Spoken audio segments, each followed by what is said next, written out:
ஆன்மீக சொந்தங்கள் அனைவருக்கும் வணக்கங்க. இன்றைக்கி நம்மளுடைய சேனலில் என்ன மாதிரியான விஷயங்கள் எல்லாம் பார்க்க போகிறோம் அப்படின்னு பார்த்தீங்கன்னா, துலாம் ராசி நேயர்கள் அனைவருக்குமே இந்த டிசம்பர் 30ஆம் தேதி அமாவாசை நடக்க இருக்குது. அந்த அமாவாசைக்கு பிறகு ஒரு சில மாற்றங்கள் எல்லாம் உங்களுடைய வாழ்க்கையில் நடக்க போகுதுங்க. அந்த விஷயங்கள்லாம் என்ன, மேலும் நீங்கள் முக்கியமாக இந்த காலகட்டத்தில் என்ன மாதிரியான விஷயங்கள்லாம் செய்யணும் செய்யக்கூடாது அப்படிங்கிறத பற்றியும், அது மட்டும் இல்லாமல் ஏதாவது கெட்ட விஷயம் நடக்கிற மாதிரி இருந்தால் அதில் இருந்து தப்பிக்க என்ன மாதிரி விஷயங்களை நீங்கள் எளிய முறையில் பரிகாரங்கள்லாம் பண்ணணும் அப்படிங்கிறத பற்றியும் தாங்க நம்ம இன்றைக்கி இந்த வீடியோ பதிவின் மூலியமாக முழுமையாக பார்த்து தெரிஞ்சுக்க போகிறோம். இந்த பதிவில் சொல்லப்படக்கூடிய அனைத்து விதமான தகவலுமே துலாம் ராசி நேயர்கள் அனைவருக்குமே பயன் தரக்கூடிய விஷயங்களாக தான் இருக்கக்கூடுங்க.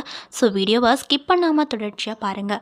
அது மட்டும் இல்லாமல் சமயபுரத்தில் குடிகொண்டிருக்கக்கூடிய அந்த சமயபுரம் மாரியம்மன் உங்களுக்கு ரொம்ப ரொம்ப பிடிக்கும் அப்படின்னா இந்த வீடியோக்கு ஒரு லைக் பண்ணிவிட்டு உங்களுடைய ஆள் மனதில் நிறைவேறாத விஷயங்கள் ஏதாவது இருந்தால் அதை வேண்டுதலாக நினைத்து கொண்டு நம்மளுடைய கமெண்ட் பாக்ஸில் சமயபுர அம்மனுக்கு போற்றி அப்படின்னு சொல்லிட்டு மறக்காமல் 3 முறை பதிவு பண்ணுங்கள்.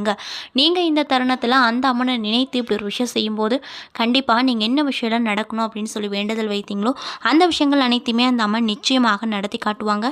ஸோ நம்பிக்கையோடு இந்த ஒரு விஷயத்தை பண்ணி பாருங்கள். அதுக்கு முன்னாடி நீங்கள் இப்போ தான் நம்ம சேனலை முதல் முறையாக பார்க்குற மாதிரி இருந்தால் மறக்காமல் சப்ஸ்கிரைப் பண்ணிவிட்டு கீழே இருக்கும் பெல்லைக்கானையும் மறக்காமல் கிளிக் பண்ணுங்கள். அப்போ தான் நம்ம சேனலில் போடுற ஒவ்வொரு வீடியோவுமே உங்களுக்கு நோட்டிஃபிகேஷன் மூலியமாக உடனுக்குடனே வந்து சேரும். ஸோ இப்போ வாங்க நம்ம வீடியோக்குள்ளே போகலாம். துலாம் ராசி அப்படிங்கிறது காலபுருஷனுக்கு 7வது ராசி அப்படின்னு சொல்லப்படுது. இதனுடைய பாகை வந்து 180 முதல் 210 வரை அமைஞ்சிருக்கு. இது ஒரு சரராசி, காற்று ராசி, ஆண் ராசி அப்படின்னு சொல்லப்படுதுங்க. இந்த ராசியுடைய அதிபதி யார் அப்படின்னு பார்த்தீங்கன்னா சுக்கிர பகவான்.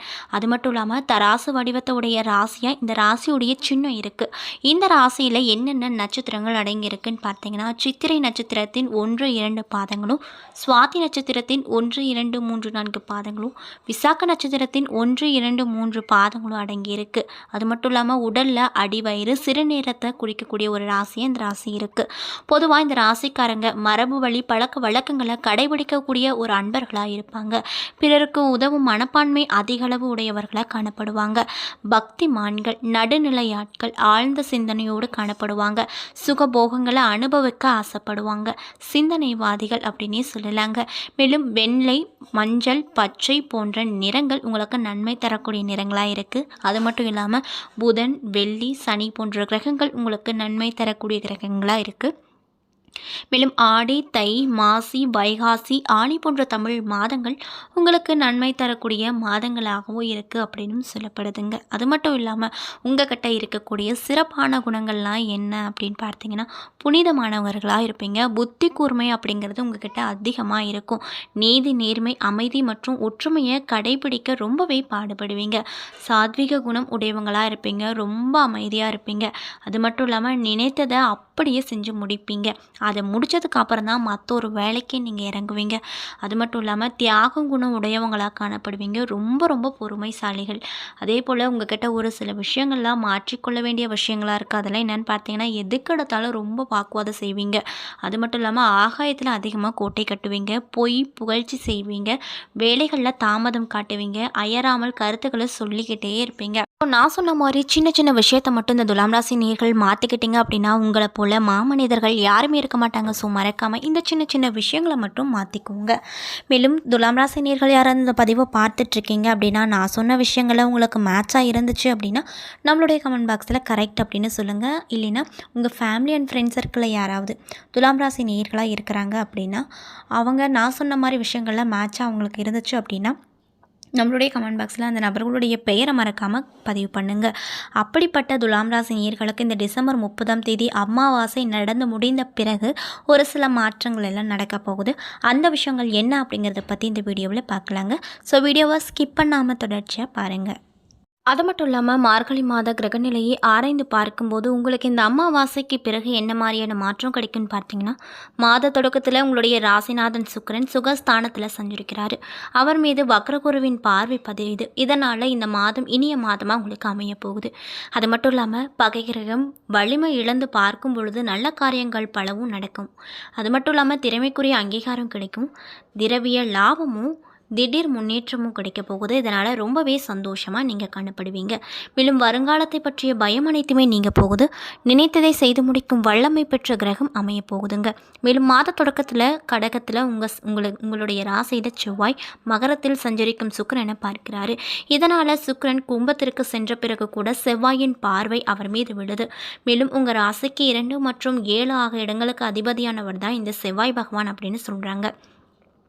அது மட்டும் இல்லாமல் தனாதிபதியான அவர் உங்கள் ராசியை பார்ப்பதால் அற்புதமான நேரமாக உங்களுக்கு அமைஞ்சிருக்கு. இதனால் நினைத்த காரியம் நினைத்தபடியே அப்படியே நடக்கும். நீடித்த நோய் விலகப் போகுது. அடுத்தடுத்த நல்ல சம்பவங்கள் நடப்பதோடு மட்டுமல்லாமல் ஆதாயம் தரக்கூடிய தகவல் நிறையவே கிடைக்க போகுது. மேலும் உத்தியோகத்தில் மேலதிகாரிகள் இணக்கமாக நடந்து கொள்வாங்க. தொழிலில் புதிய பங்குதாரர்கள் வந்து இணைவாங்க. புதிய ஒப்பந்தங்களில் கையெழுத்திடும் மகிழும் நேரமும் வரப்போகுது. புனித பயணம் செல்வீங்க. பழைய ஆவரணங்களை கொடுத்துவிட்டு புதிய ஆவரணங்கள் வாங்கும் யோகமும் வாய்ச்சிருக்குங்க. அதே போல் உங்கள் ராசிக்கு 3 மற்றும் 6 ஆகிய இடங்களுக்கு அதிபதியான குரு பகவான் வக்ரம் பெறுவது உங்களுக்கு நன்மையை தான் கொடுப்பாரு.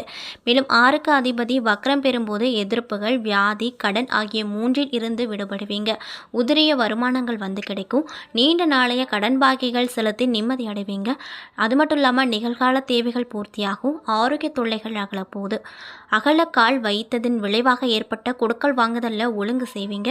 சந்தர்ப்பங்கள் சாதகமாக அமையும்.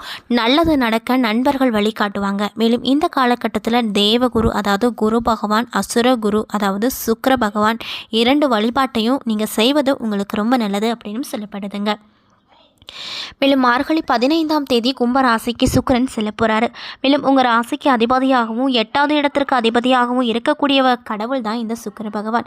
அவர் பஞ்சமஸ்தானத்திற்கு செல்லும்போது பிள்ளைகள் வழியில் சுப விரயங்களை ஏற்படுத்த கொடுப்பாரு. பூர்வீக சொத்துக்கள் தகராறு அனைத்துமே விலகப் போகுது. மேலும் வீட்டில் நல்ல சம்பவங்கள் எல்லாம் நடக்கும். நாடு மாற்றம், வீடு மாற்றம் நிகழப்போகுது. அண்ணன் தம்பிக்குள் இருந்து வந்த கருத்து வேறுபாடுகள் அனைத்துமே நீங்க போகுது. பணப்புழக்கம் அப்படிங்கிறது உங்களுக்கு அதிகமாக இருக்கும். பாதையில் நின்ற பணிகள் ஒவ்வொன்றா இந்த டைம் முடியுங்க. உங்கள் வளர்ச்சிக்கு குறுக்கீடாக இருந்தவங்க தானாகவே விலகி சென்று விடுவாங்க. அந்த அளவுக்கு தான் உங்களுக்கு இந்த அமாவாசைக்கு பிறகு நடக்க இருக்குது அப்படின்னு சொல்லப்படுது. மேலும் மார்கழி 17ஆம் தேதி தனுசு ராசிக்கு புதன் செல்ல போகிறாரு. இதனால் உங்கள் ராசிக்கு 9 மற்றும் 12 ஆகிய இடங்களுக்கு அதிபதியானவர் தான் இந்த புதன் பகவான்.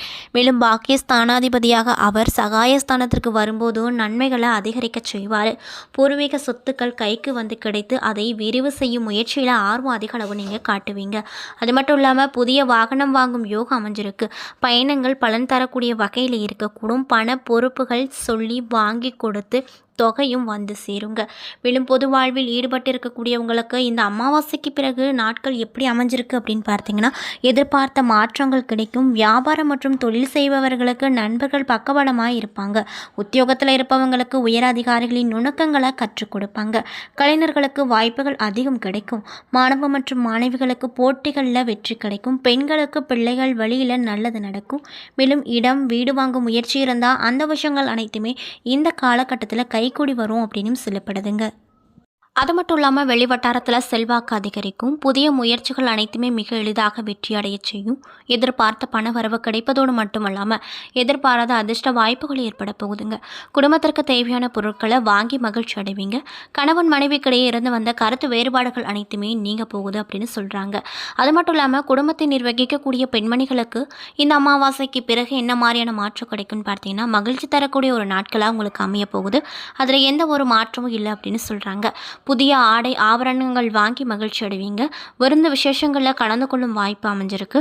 அலுவலகத்திற்கு செல்லக்கூடிய பெண்மணிகளுக்கு பல வகையில் அனுகூலமான விஷயங்கள் நடக்க போகுது. மேலும் உங்களுக்கு சாதகத்தை தரக்கூடிய நாட்கள்லாம் என்ன அப்படின்னு பார்த்தீங்கன்னா ஜனவரி 3, 6, 9, 13 சந்திராஷ்டம தினங்கள் 10 மதியம் அதாவது 10ஆம் தேதி மதியம் முதல் 11, 12ஆம் தேதி இரவு வரை இருக்குது. அதிர்ஷ்டம் தரக்கூடிய எண்கள் 1, 7, 9. வழிபட வேண்டிய தெய்வம் முருகப்பெருமான், விநாயகப் பெருமான். செய்ய வேண்டிய பரிகாரம் செவ்வாய்க்கிழமை நாட்களில் முருகப்பெருமானுக்கு சிவ்வரளி மலர்களால் அர்ச்சனை செய்வதும் கந்த சஷ்டி கவசம் பாராயணம் செய்வதும் ரொம்ப நல்லது அப்படின்னு சொல்லப்படுது. என்ன நண்பர்களே, இந்த வீடியோ பதிவுகளில் நாம் துலாம் ராசி நேயர்கள் அனைவருக்குமே இந்த அமாவாசைக்கு பிறகு ஒரு சில விஷயங்கள்லாம் நடக்க இருக்குது. அந்த விஷயங்கள்லாம் என்ன அப்படிங்கிறத பற்றி தெளிவாக இந்த வீடியோவில் பார்த்துருப்போம். இந்த பதிவில் சொல்லப்பட்டக்கூடிய அனைத்து விதமான தகவலுமே துலாம் ராசி நேயர்களுக்கு பயன் தரக்கூடிய விஷயங்களாக தான் அமைஞ்சிருக்கும். ஸோ வீடியோ பிடிச்சிருந்தா லைக் பண்ணுங்கள், ஷேர் பண்ணுங்கள். அது மட்டும் இல்லாமல் உங்களுக்கு சமயபுராமனை ரொம்ப பிடிக்கும் அப்படின்னா அந்த வீடியோக்கு ஒரு லைக் பண்ணிவிட்டு உங்களுடைய ஆள் மனதில் நிறைவேறாத விஷயங்கள் ஏதாவது இருந்தால் அதை வேண்டுதலாக நினைத்து கொண்டு நம்மளுடைய கமெண்ட் பாக்ஸில் சமயபுர அம்மனுக்கு போற்றி அப்படின்னு சொல்லிட்டு மறக்காமல் 3 முறை பதிவு பண்ணுங்கள். மேலும் இது போன்ற ஆன்மீக தகவல்கள் அனைத்தையும் நீங்கள் உடனடியாக தெரிஞ்சுக்கணும் அப்படின்னு நினச்சா நம்மளுடைய முருகன் ஆஸ்ட்ரோ சேனலை மறக்காமல் சப்ஸ்கிரைப் பண்ணிவிட்டு கீழே இருக்கும் பெல்லைக்கானையும் மறக்காமல் கிளிக் பண்ணுங்கள். அப்போ தான் நம்ம சேனலில் போடுற ஒவ்வொரு வீடியோவுமே நோட்டிஃபிகேஷனாக உங்களிடம் வந்து சேரும். நன்றி.